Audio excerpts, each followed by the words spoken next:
দালালদের কথা শুনবেন না স্যার, দালালদের কথা শুনবেন না স্যার, স্যার দালালদের কথা শুনবেন না স্যার।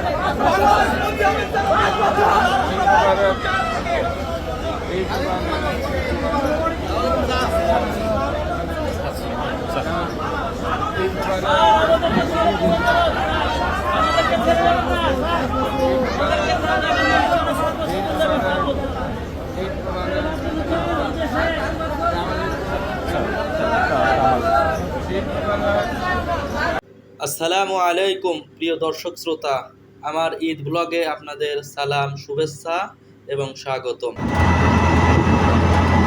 আজ পবিত্র ঈদুল আজহা, তাই আমি এবং আশিক খুব সকাল সকাল ঈদের নামাজের জন্য রেডি হয়ে বেরিয়ে পড়ি। গন্তব্য জাতীয় ঈদগাহ মাঠ। এ লক্ষ্যে আমরা একটি সিএনজি নেই। আমাদের এখান হতে মাত্র 3 কিলোমিটার জাতীয় ঈদগাহ ময়দান। আমরা অল্প সময়ের মধ্যেই জাতীয় ঈদগাহ ময়দানের নিকট পৌঁছে যাই।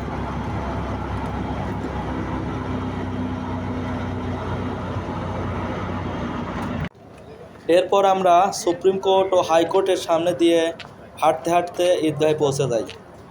নিরাপত্তার কারণে এই জায়গাতে গণপরিবহন এলাও না। ঈদগাহে ঢুকতেই আমাদের 3 স্তরের চেকিং পার করে ভিতরে ঢুকতে হয়। জাতীয় ঈদগাহ আইনশৃঙ্খলা বাহিনী দ্বারা সম্পূর্ণ নিরাপত্তার চাদরে ঢেকে ফেলা হয়, কারণ এখানে নামাজ আদায় করবেন বাংলাদেশ সরকারের প্রধান ব্যক্তিত্ব, প্রধান উপদেষ্টা ডক্টর মোহাম্মদ ইউনূস সহ আরও অনেক উপদেষ্টা এবং দেশের নেতৃস্থানীয় ব্যক্তিগণ।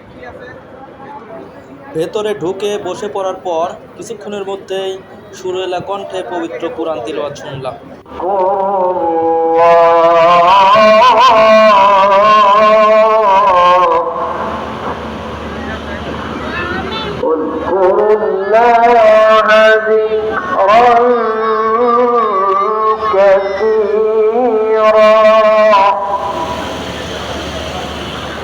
وسبحوه بكرة وأصيلا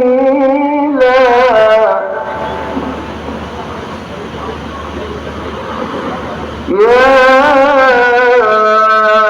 أيها الذين آمنوا اذكروا الله ذكرا أكبر لا إله إلا الله والله أكبر الله أكبر ولله الحمد। আল্লাহ রাব্বুল আলামিনের শুকর আদায় করছি।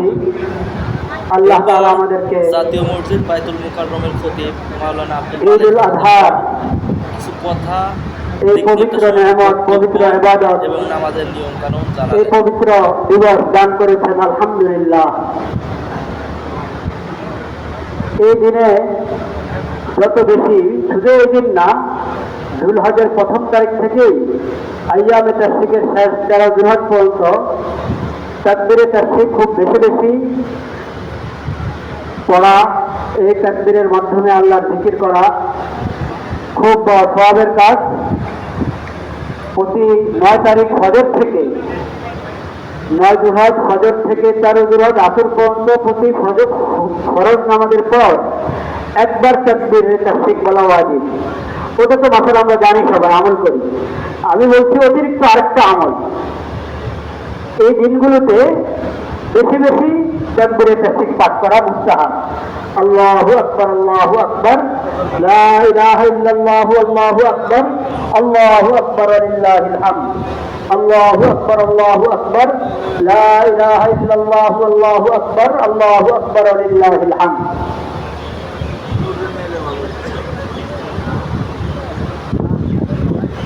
মাশাআল্লাহ, আমরা সবাই কোরবানি সম্পর্কে, কোরবানির মসলা মসাইল জানি, শুনে থাকি, পড়ে থাকি। সে সম্পর্কে দীর্ঘ আলোচনার প্রয়োজনও নাই, এখন সময়ও নাই। আমি শুধু হজ এবং কোরবানি এই দুই বড় ইবাদতের শিক্ষা, মৌলিক কিছু শিক্ষা নিয়ে সংক্ষেপে দু একটি কথা বলবো ইনশাআল্লাহ। আমরা জানি জিলহজের 10 তারিখে যেমন আমাদের কোরবানি পুরা মুসলিম বিশ্বে, তেমনি জিলহজের 9 তারিখে মক্কা মুকাররমায় ইসলামের 5টি স্তম্ভের 5ম স্তম্ভ হজের মতো এই মস্তবহ ইবাদত পালিত হয়। সেটা হয়ে গেছে আলহামদুলিল্লাহ, কিন্তু হজের আমল এখনো চলছে। উপোস আরাফার পর মুজদালিফা হয়ে মিনাতে অবস্থান করছেন।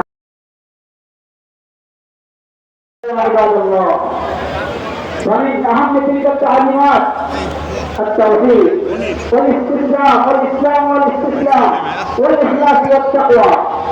أعوذ بالله من الشيطان الرجيم. بسم الله الرحمن الرحيم. قل إنني هداني ربي إلى صراط مستقيم دينا قيما ملة إبراهيم حنيفا قل إن صلاتي ونسكي ومحياي ومماتي لله رب العالمين لا شريك له وبذلك أمرت وأنا أول المسلمين.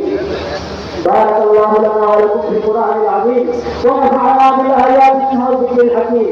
أقول قولي هذا وأستغفر الله لي ولكم ولسائر المسلمين فاستغفروه إنه هو الغفور الرحيم.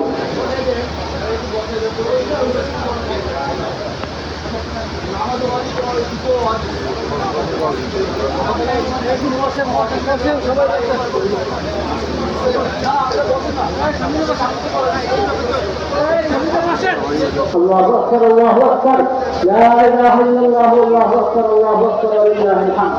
الله أكبر الله أكبر لا إله إلا الله الله أكبر الله أكبر ولله الحمد. الله أكبر الله أكبر لا إله إلا الله الله أكبر الله أكبر ولله الحمد. الحمد لله الحمد لله وحده وأشهد أن لا إله إلا الله وحده لا شريك له وأشهد أن محمدا عبده ورسوله. أما بعد فأعوذ بالله من الشيطان الرجيم. بسم الله الرحمن الرحيم. إن الله وملائكته يصلون على النبي يا أيها الذين آمنوا صلوا عليه وسلموا تسليما. اللهم اجعل صلواتك ورحمتك وبركاتك على سيد المرسلين وإمام المتقين وخاتم النبيين محمد عبدك ورسولك إمام الخير وقائد الخير ورسول الرحمة. اللهم ابعثه مقاما محمودا يغفره به الأولون والآخرون. الله أكبر الله أكبر لا إله إلا الله الله أكبر الله أكبر لله الحمد. قال النبي صلى الله عليه وسلم أرحم أمتي بأمتي أبو بكر وأشدهم في أمر الله عمر وأصدقهم حياء عثمان وأقواهم علي رضوان الله تعالى عليهم أجمعين. قال صلى الله عليه وسلم خير الناس قرني ثم الذين يلونهم ثم الذين يلونهم.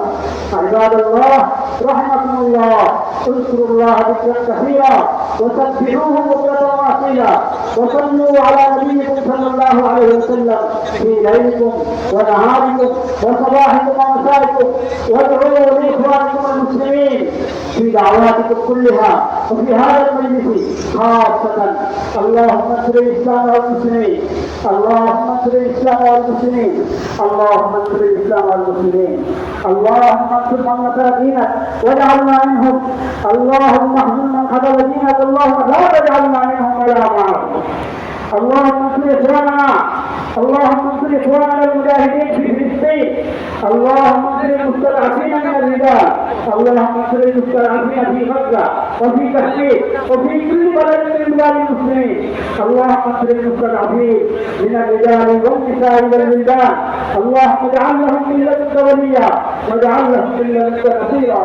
اللهم اجعل لهم من لدنك وليا واجعل لهم من لدنك نصيرا. يا كريم يا رحمن يا ذا الجلال والإكرام يا ذا الجلال والإكرام يا إلهنا إله العالمين لا إله إلا أنت الأحد الصمد الذي لم يلد ولم يولد ولم يكن له كفوا أحد.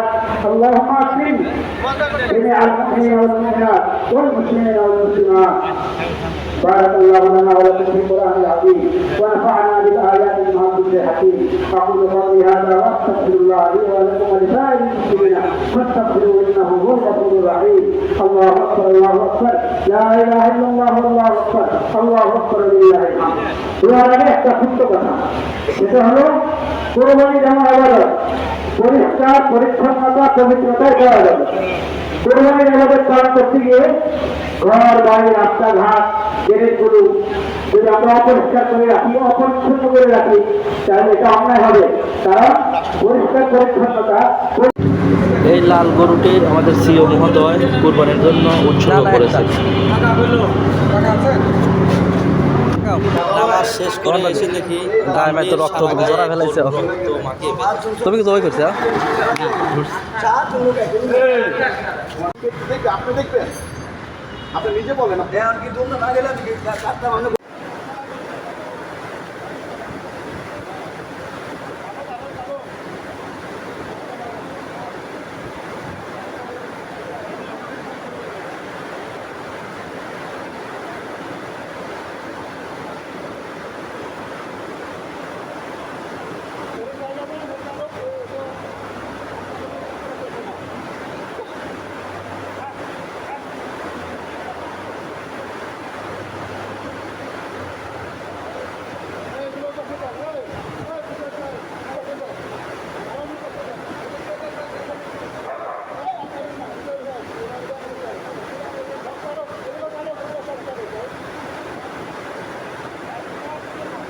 লাইক, কমেন্ট এবং শেয়ার করে পাশে থাকবেন।